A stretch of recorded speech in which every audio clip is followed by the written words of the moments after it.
जिंदगी में सबसे अजीब बात क्या होती है जानते हैं? जितना आप लोगों को पकड़ना चाहते हैं उतना ही जीवन आपको अकेला करता जाता है। तो क्या इसको दुर्भाग्य माने या ईश्वर का कोई संकेत?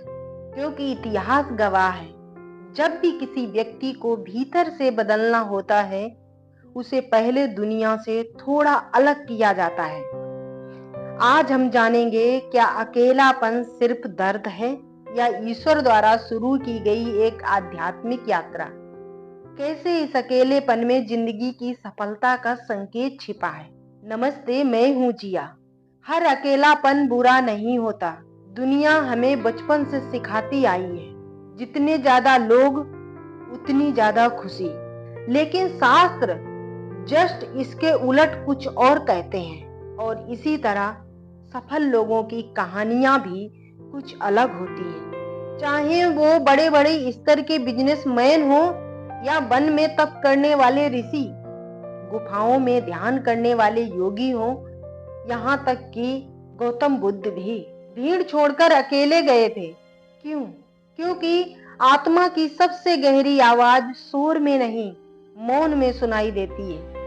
कई बार ईश्वर आपको लोगों से दूर नहीं करते, बल्कि उस नकली दुनिया से बाहर निकालना चाहते हैं जहां आप खुद को भूल चुके होते हैं। ईश्वर सबसे पहले शोर हटाते हैं। यकीन रखिए, जब जीवन में बड़ा परिवर्तन आने वाला होता है तो ईश्वर पहले डिस्ट्रैक्शन हटाते हैं। धीरे धीरे कुछ दोस्त दूर हो जाते हैं, रिश्तों की सच्चाई सामने आने लगती है, बातें करना कम अच्छा लगता है, भीड़ जल्द थका देती है और मन अकेले रहने का करने लगता है। आप सोचते हैं मेरे साथ ही ऐसा क्यों हो रहा है, लेकिन शायद आपको भीतर से बदला जा रहा है। जैसे बीज को पेड़ बनने से पहले अंधेरी मिट्टी में अकेले रहना पड़ता है, वैसे ही आपकी आत्मा को भी आध्यात्मिक रूप से जगाने से पहले अकेलेपन के दौर से गुजरना पड़ता है। सबसे खतरनाक अकेलापन कौन सा होता है जानते हैं? सिर्फ अकेले रहना दर्द नहीं देता। असल दर्द तब होता है जब कोई आपको समझना छोड़ दे। आप बाहर से सामान्य दिखते हैं, लेकिन भीतर लगातार कुछ टूट रहा होता है। और यही वह समय होता है जब इंसान या तो पूरी तरह बिखर जाता है या फिर भीतर से जाग जाता है। क्योंकि जब दुनिया साथ छोड़ती है तब इंसान पहली बार खुद से मिलना शुरू करता है। यकीन मानिए दोस्तों, अब एक गहरी बात कहने जा रही हूँ कि महादेव और मौन के संबंध में ऐसा क्या रहस्य है। भगवान शिव को महायोगी कहा जाता है। वे कैलाश की शांति में रहते हैं, शमशान में ध्यान करते हैं, मौन में स्थित रहते हैं। ये सिर्फ कहानी नहीं है, एक गहरा संकेत है। शिव बताते हैं कि जो आत्मा भीतर की शक्ति पाना चाहती है उसे पहले बाहरी शोर से ऊपर उठना होगा।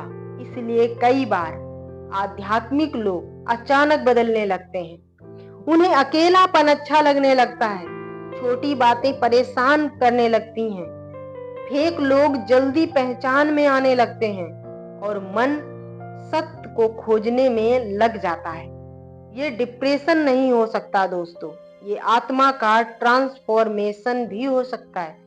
लेकिन सावधान, हर अकेलापन आध्यात्मिक नहीं होता, ये समझना बहुत जरूरी है। यदि अकेलेपन में जीवन से नफरत होने लगे, लगातार निराशा रहे, खुद को नुकसान पहुंचाने के विचार आए या मन पूरी तरह टूटने लगे, तो इसे केवल ईश्वर का संकेत कहकर इग्नोर नहीं करना चाहिए। आध्यात्मिक शांति और मानसिक पीड़ा में अंतर होता है। ईश्वर आपको तोड़ने नहीं, वे आपको आपके असली स्वरूप तक ले जाने आते हैं। इसलिए जरूरत पड़े तो किसी भरोसेमंद व्यक्ति से बात करना भी शक्ति है, कमजोरी नहीं। क्यों चुने जाते हैं कुछ लोग? ध्यान दीजिए, हर व्यक्ति अकेलेपन को सह नहीं पाता है। मैंने इस चीज को अपनी रियल जिंदगी में खुद देखा है, खुद फेस किया है कि कुछ लोग कहते हैं कि हम अकेले नहीं रह पाते। हमसे कई लोगों ने, हमारे पड़ोस के या हमारे घर आने वाले लोगों ने हमसे ये प्रश्न किया कि तुम अकेले कैसे रह लेती हो? हम तो बिल्कुल अकेले नहीं रह पाते। तो दोस्तों, कुछ लोग तुरंत शोर ढूंढते हैं, लगातार फोन, रील, भीड़, डिस्ट्रैक्शन। लेकिन कुछ लोग ऐसे होते हैं, कुछ लोगों की आत्माएं ऐसी होती हैं जिन्हें भीतर की यात्रा के लिए चुना जाता है। उन्हें बार बार जीवन रोकता है, क्योंकि ईश्वर चाहते हैं कि वे दुनिया को नहीं, पहले खुद को समझे। कई संतों के जीवन में लंबा अकेलापन आया।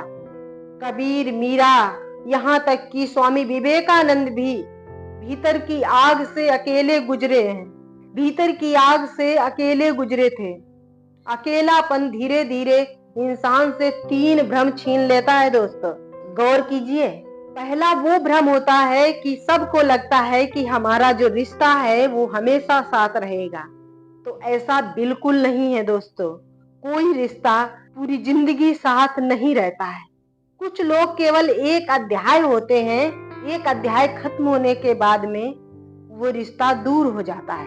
कई लोगों को ये भ्रम होता है कि खुशी बाहर मिलेगी, लोगों से जुड़ने से मिलेगी, लेकिन ऐसा कतई नहीं है। बाहर केवल डिस्ट्रैक्शन ही मिल सकता है। स्थायी शांति यदि आपको चाहिए तो आपको अपने भीतर की आवाज को सुनना होगा।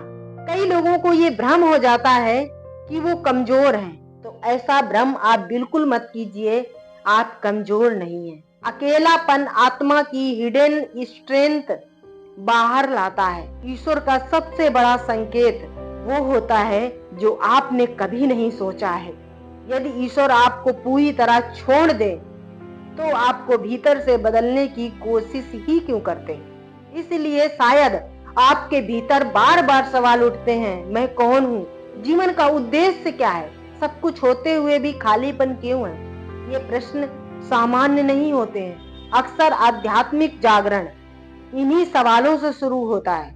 अकेलेपन में क्या करना चाहिए?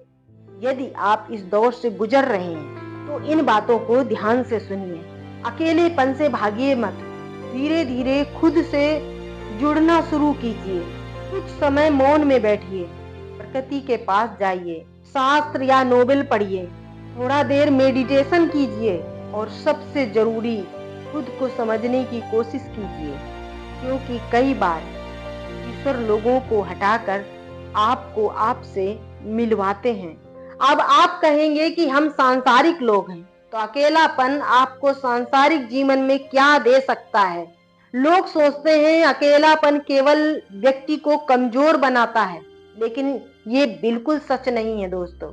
सही तरह से जिया गया अकेलापन इंसान को भीतर से इतना मजबूत बना देता है कि उसकी पूरी जिंदगी बदलने लगती है।